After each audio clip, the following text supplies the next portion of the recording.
Deməli, ilk öncə bu hissəsini istəyirəm, söhbətimizin bu hissəsini istəyirəm yazım, dinləyicilərimizlə bölüşmək istəyirəm. Bax, qabağıma belə bir şey çıxıb. Biraz öncə mənə bunu göndəriblər. Səsləndir baxaq. Səsləndirirəm əvvəl. Uşaq pulu ilə əhali artır. Mən təkrar edirəm. Uşaq pulu yüksək olan ölkələrdə təcrübədən keçirtmədən deməsək daha doğru. İzləmişəm bunu.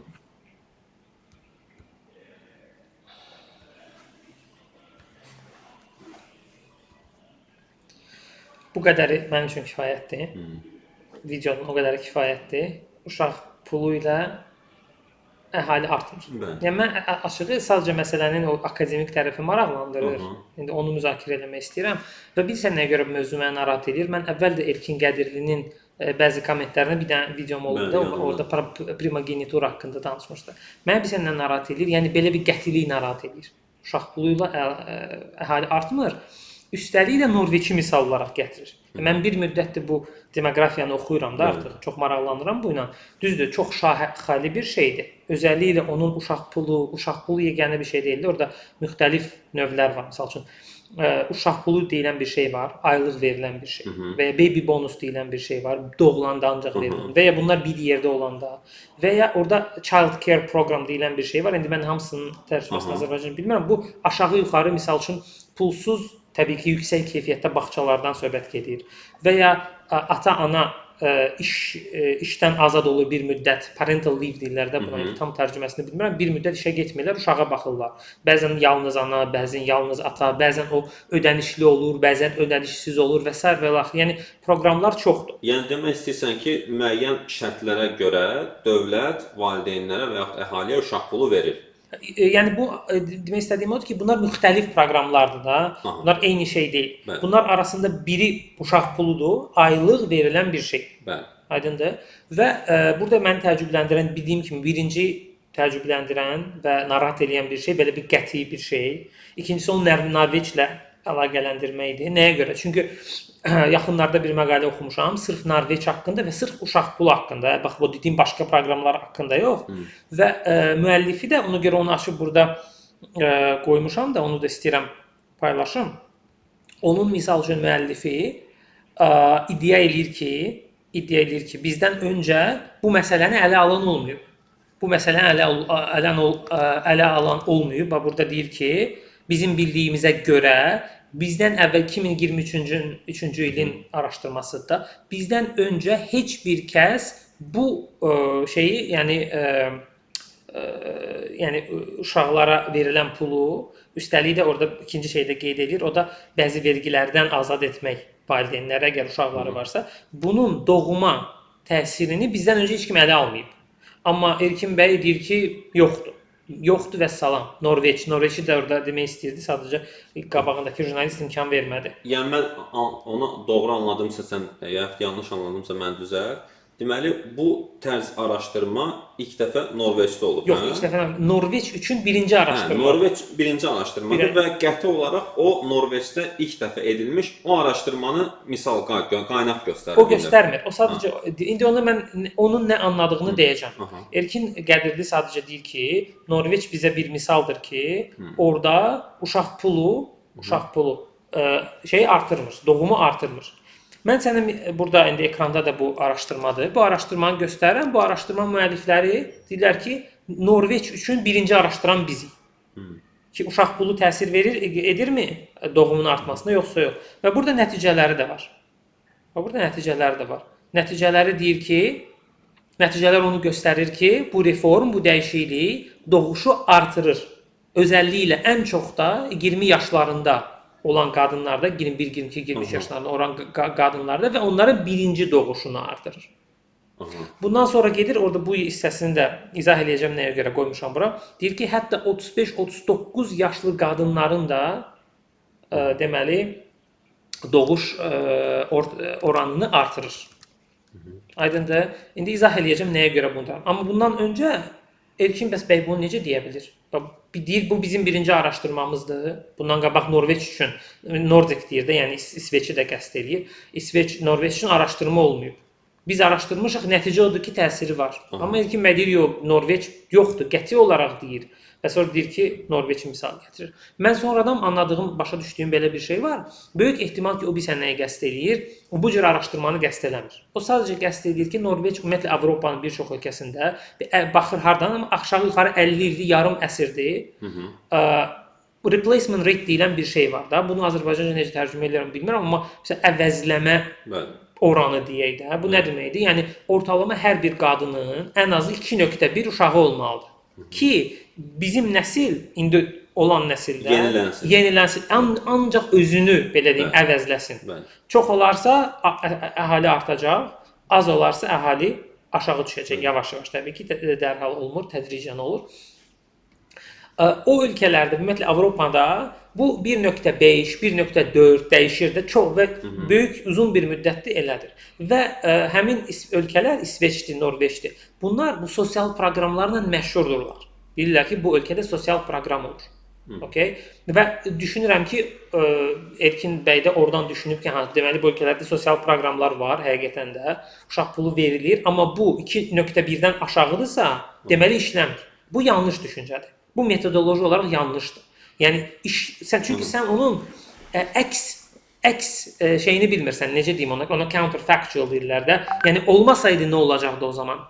Tutalım ki, onu verməsəydilər nə olacaqdı? Məsələn üçün deyək ki, həmin uşaq pulu Erkin bəyin qəsd etdiyi verilməyib, amma həmin rate, replacement rate dediyim və ya o göstərici eyni qalıb. Bu da mümkündür deyə Erkin bəyin dediyi bir o qədər də tam həqiqət olmur. Yəni Erkin bəyin dediyi o zaman həqiqət olardı ki, o pul verilmədiyi təqdirdə, o indiki misal üçün Norveçdə 1.5 deyil, bir qadına doğuş 1.5 düşür də, ortalamadan söhbət gedir təbii ki. O əgər verilmədiyi təqdirdə həmin pul yenə də 1.5 qalsaydı, onun dediyi doğru olardı. Amma biz bunu bilmirik axı. Aydındır? Yəni o şərt deyil ki, 2.1-ə çatmırsa, deməli o heç bir təsiri yoxdur. Anladım. Aydındır? 2.1-ə çatmır həqiqətən də. Çünki orada başqa səbəblər də var. Amma təsiri yenə də var və bu göstərdiyim araşdırmada onu göstərir. Və orada 35-37 yaşıdır qeyd edəcəm. Dediyim kimi, yəni bu başqa bunun izahı ola bilməz. Okay? Və Erkin bəyin burada metodoloji yanlışı var. Yəni 2.1-ə çatmırsa, o demək deyil ki, təsiri yoxdur. Əksinə, bu məsələdə olan araşdırmalara baxsan, əslində misal üçün belə deyim də sənə, hardasa 70-ci, 80-ci illər, sonra 80-90-cı illərdə olan araşdırmalar demək olar ki, hamısı verilən uşaq pulunun doğum oranını artırdığını deyir. Aşağı yuxarı. Sadəcə 90-larda, 2000-lərdə, 2010-larda bu araşdırmalar daha da metodologiyası daha da mürəkkəbləşdiyinə görə o illərdə belə bir şey olur. Deməli, demoqraflar özəlliyi ilə uşaq pulundan söhbət gedir də. Uşaq pulunda iki növ təsiri ayrıblar bir-birindən. Biri tempo təsirdir, biri də quanta. Yəni, tempo müvəqqəti bir təsirdir. Yəni, bir ölkədə uşaq pulu verilməyə başlayırsa, bir çox araşdırmaçı deyir ki, bir neçə il ərzində oran artır, doğum oranı artır qadınlarda. Bir növ motivasiya olur, anlıq amma. Anlıq, sonradan düşür. Bəli. Yəni, belə çıxır ki, bizim nəsil, misal üçün, ortalama daha çox uşaq ürətmir. Sadəcə onu tez ürədir. 30 yaşında uşağı olacaqdı, 20 yaşında uşağı olur. Okay? Bu tempo təsirdir. Bir də demoqraflar, quanta təsir, yəni ümumi olaraq artım həmin nəsil üçün uşaq doğumu artımı varmı? Bütün həyatları boyunda. Bu quanta təsirdir. Və ona görə səni o Norveç o hissəni oxutdurdum ki, görsən orada deyir ki, 20 yaşlarındakı qadınlarda və birinci uşaqda təsir göründü. Bu o deməkdir ki, yəni bunun ən yaxşı interpretasiyası odur ki, birinci təsirdir, tempodur. Okay? Və 2010-larda, 15-lərdə araşdırmalara baxsan, bir çoxu o yöndədir. Bəziləri deyim 3 növdür də araşdırmalar. Bəziləri ümumiyyətlə sadəcə o qısa müddətliyə baxırlar. Uzun müddətli təsirə ümumiyyətlə baxmırlar. Yəni quantaya baxmırlar. Ancaq birincisinə baxırlar, uzun haqqında danışmırlar. Bəzi araşdırmalar var. Məsəl üçün İsveçdə aparılmış bir araşdırma var. Orada da səndə kantonlardır da. 50 dənə kanton var. Yarısında var uşaq pulu, yarısında yoxdur. Bir yaxşı bir araşdırma var idi. O göstərir ki, qısa vadədə 5% artır. Deməli, uşaq pulu verəndə 5% o doğuş oranı artır. Amma uzun vadədə nə olur? uzun vadədə deyir ki, o düşür təzədən. Okay? Düzdür, orada başqa bir maraqlı məqam da var idi ki, onlar özləri etiraf edir, amma uzun vadədə deyir, uşaqların sağlamlığı artır. Baxmayaraq ki, doğuş oranı sonradan düşür, o sağlamlıq sonradan düşmür, sağlamlıq yüksək qalır. Və misal üçün Almaniyada bir araşdırma var idi. Həmin araşdırmanın da nəticəsi odur ki, yəni bir müddətli idi. Sonradan təzədən düşür. Başqa araşdırmalar da var. Misal üçün bəzi araşdırmalar onu göstərir ki, deməli, varlı insanlara daha yaxşı təsir, yəni varlı insanların daha çox uşaqları olur, nəinki kasıblara və s. və müxtəlifdir araşdırmalar. Amma bu sadəcə yəni belə deyil də, o Erkin bəyin dediyi kimi deyil və salam deyil. Bir çox araşdırma, özəlliklə bir son illərdə ortaya çıxan araşdırmalar var ki, onlar uzun müddətli təsirin olduğunu da deyirlər. Və bunlardan sadəcə bəzilərini sənə deyim, bununla yekunlaşdıraq. Misal üçün çox məşhur bir araşdırma olub, Milligan adlı bir araşdırmaçıdır Quebecdə. Nəyə görə? Çünki Quebec Kanadanın fransızca dilli əhalisidir. Orada da 80-ci illərdən, 80-in sonlarından Kanadaya nisbətdə daha çox uşaq pulu verməyə başlayırlar və həmin bu Milligan öyrənir və belə bir araşdırma gətirir ki, bəli, bu artıma səbəb olur. Amma uzun müddətli bunu qeyd etmir. Ondan sonra misal üçün bir araşdırma var idi. Elə bir neçə il sonra o deyir ki, bəli, mən onunla razıyam. Qısa müddətli olur, amma uzun müddətli olmur. Belə bir iddia edir. Amma yaxınlarda yeni bir araşdırma çıxdı ki, artıq fikirlər 80-ci illərdən bu günə kimi, 2020-yə qədər öyrənirlər də və o artıq ona göstərir ki, yox, əksinə uzun müddətli də pozitiv təsiri olubmuş onun. Aydındır? Başqa çox maraqlı və araşdırma var və düz bizə lazım olan araşdırmadır. Bu da İspaniyada olan araşdırma. İspaniyada 2007-ci ildə baby bonus deyilən şeydə uşaqlara bonus, deməli baş nazir onu təqdim elədi və dərhal doğuşlar artdı. Okay? 2010-cu ildə isə o krizis, 2008-ci il krizisdə birdən bunu dayandırdılar və dərhal düşdü. Okay? Bunu da demoqraflar və həmin məqaləni, araşdırmanı eləyən və məqaləni yazanlar elə interpretasiya eləyirlər ki, bunun deməli, bundan anlaşılan odur ki, uzun vadəli təsiri də var həmin uşaq pulunun. Bəli. Belə bir neçədən Kanadada bir araşdırma var. Maraqlı bir misal üçün şeydə araşdırma var.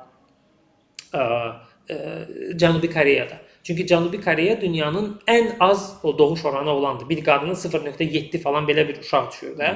Və çox yeni bir 2023-cü il araşdırmasıdır. Həmin araşdırmada qadın yazan müəllif iddia edir ki, yəni orada deməli verilən uşaq pulu uzun müddətli təsir də var. Yəni ümumən bizim nəsildə uşaqlarımız artır. Aydındır? Bu da Erkin bəyin dediyinə tamamilə ziddir. Belə araşdırmalar da var. İtaliyada misal bir araşdırma var idi. Müəllif özü demir onu. Müəllif onu özü qeyd eləmir. Qısa müddətli, uzun müddətli. Amma misal üçün mən onu oxuyanda görürəm ki, orada deyir ki, qadınların ikinci və üçüncü doğuşuna çox yüksək bir təsiri var. Bu da dediyim kimi, bu ona işarədir ki, ikinci və üçüncü doğum tezləşdirmə deyil, qısa müddətli təsir deyil, uzun müddətli təsirdir. Aydındır? Yəni buna daha çox oxşuyur.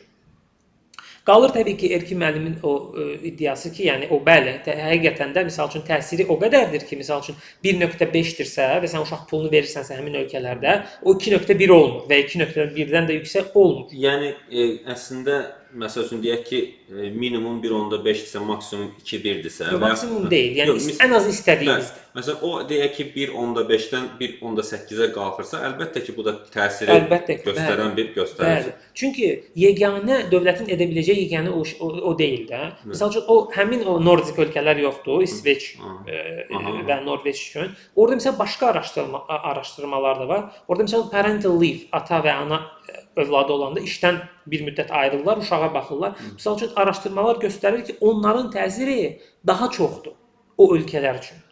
Aydındır? Yəni belə deyim də, işdən kənar uşaqlara vaxt ayırıb qayğısına qalma vaxtı çoxalırsa, onların uşaq sahibi olma istəkləri də o paraleldə artmış olur. Artır, bəli. Və əgər dövlət bu ikisini bir yerə gətirərsə, yenə də artırır o doğuş oranını. Yenə də 2.1-ə çatmaya bilər. Mən bu ilə razıyam. Çünki orada mənə görə də indi onu başqa yerdə müzakirə eləyərik.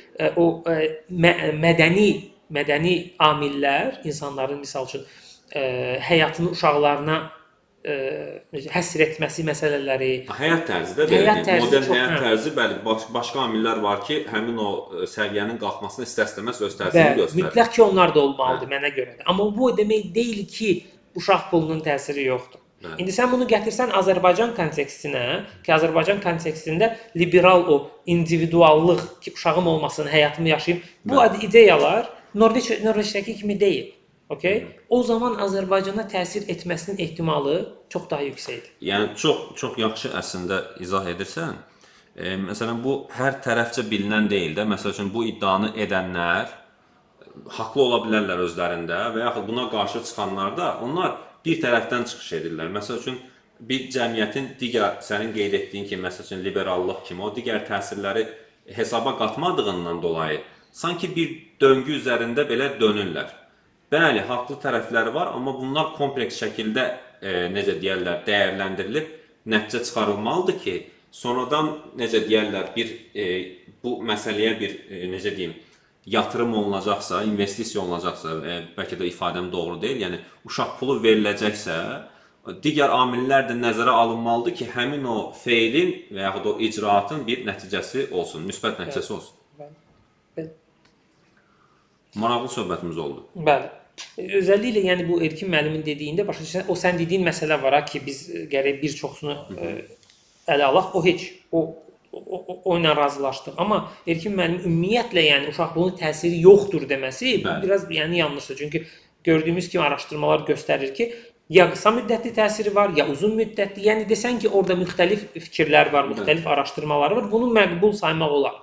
Amma yoxdur, bağladıq.